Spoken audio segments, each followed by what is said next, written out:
Na ako i-share ninyo na akong nabasa pag ganinang buntag nag-reveal po sa Ginoo, you must be born again. So John chapter 3 verse 1 to 5. So ako siyang basahon guys ha. Now there was a man of the Pharisees named Nicodemus, a ruler of the Jews. This man came to Jesus by night and said to him, Rabbi, we know that you are a teacher come from God, for no one can do these signs that you do unless God is with him. Jesus answered him, Truly, truly, I say to you, unless one is born again, he cannot see the kingdom of God. Nicodemus said to him, How can a man be born when he is old? Can he enter a second time into his mother's womb and be born? Jesus answered, Truly, truly, I say to you, unless one is born of water and the Spirit, he cannot enter the kingdom of God. Kanin John chapter 3, verse 1 to 5, diri gipakita ni Papa Jesus Christ ni Nicodemus. Si Nicodemus usa ka ruler sa Jews, pero para siya guys.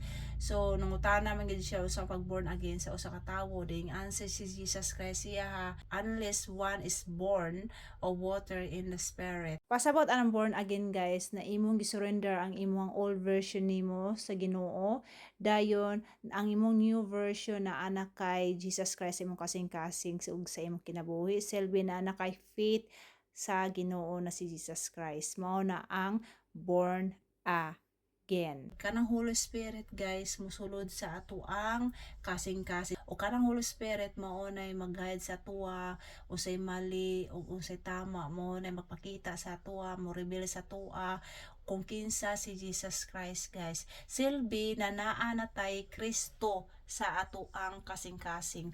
Papa God gusto niya na i-demonstrate na ko sa inyo kung unsay pasawat anang born again. Pinaagi sa paggamit og butang guys sa usa ka bulak. So magamit ta og kanang bulak para masabtan ninyo unsa ibig sabihin ng born again.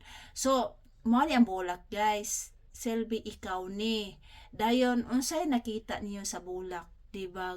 Kuan siya, di siya fresh. So kani man ni imong old version of you without Jesus guys. So kaning mga laya-laya mao na ang imuhang sulo sa imong kasing-kasing. Rebellious heart, gahi kay kag ulo, matumanon kay ka, dili ka maminaw sa giingon sa Ginoo, maglahit kag buho, unforgiving heart, dili ka kabalo magpatawad sa tawo, maabtan pagpila ka tuig, napagi kay hate sa usa ka tawo, di nimo siya pasayloon bisag gamay rag mali, imo gid gikim-kim ang imuhang kalagot sa pila ka years, depende ka sa imuhang strength, sa imong kagulingon. Like for example, kaya na ako makakita og trabaho sa kagulingon akong strength, kaya na ako i-solve ang mga problema sa kagulingon na kung kusog, so wala ka gasalig sa Ginoo guys. Selben nakapokus ka sa imong kagulingon kusog, tungod wala ka Jesus sa imong heart o sa imong kinabuhi, wala kay direction sa imong kinabuhi, makabalo sa purpose sa imong kinabuhi guys, dayon nag-follow ka sa unsay viral o trending diri sa kalibutan guys.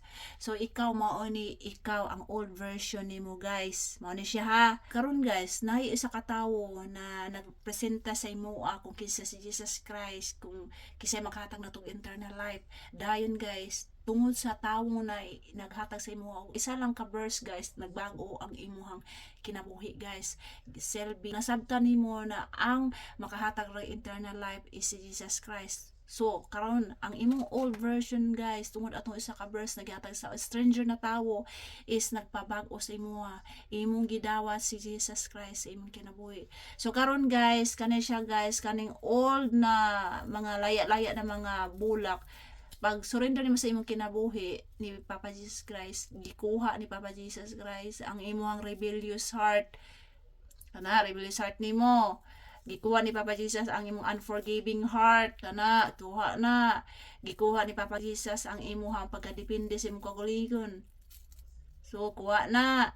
Dayon gitigaan ka ni Papa Jesus og direction, kuha na mga anxiety nimo, gitigaan ka papagas og purpose, unsay purpose nimo. So kana gipangkuha ta na mga anxiety nimo, mga worries nimo, kahadlok nimo, usa pa mga problema diha, mga trauma nimo, tanan gikuha na tanan ni Jesus Christ guys, tanan kuha na niya mga burden nimo nagikere for many years, kuha ni Papa Jesus na tanan na mga laya-laya kana.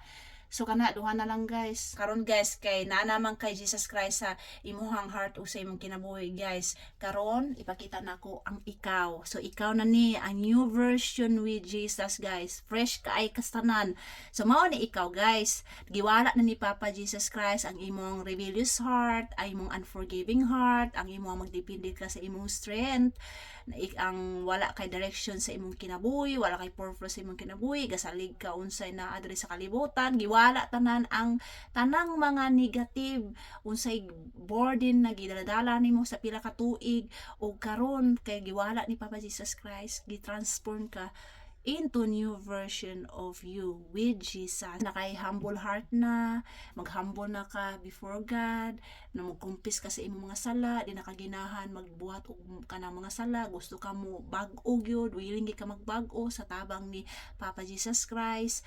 Dayon kabalo na ka magpa-forgive sa mga tawo. Sa una lisod kay nimo, karon kabalo na ka tungod kay na kay Kristo sa imong kasing-kasing. Ang Holy Spirit nimo guys taga-guide sa imuha o sa mali sakto, tuluan ka na dapat ikaw mga ikagpasaylo sa tawo bisan man sila nagbuhat nimo gumali sa imuha, dili man kay nangay agsuri sila, nangay pasaylo bisag sila gabuhat sa imuha o nakalimot na kasi ilang gibuhat guys. Is forgiving guys, it means na to heal yourself guys, na di ka ginahan o kanang hate sa imuhang kasing-kasing.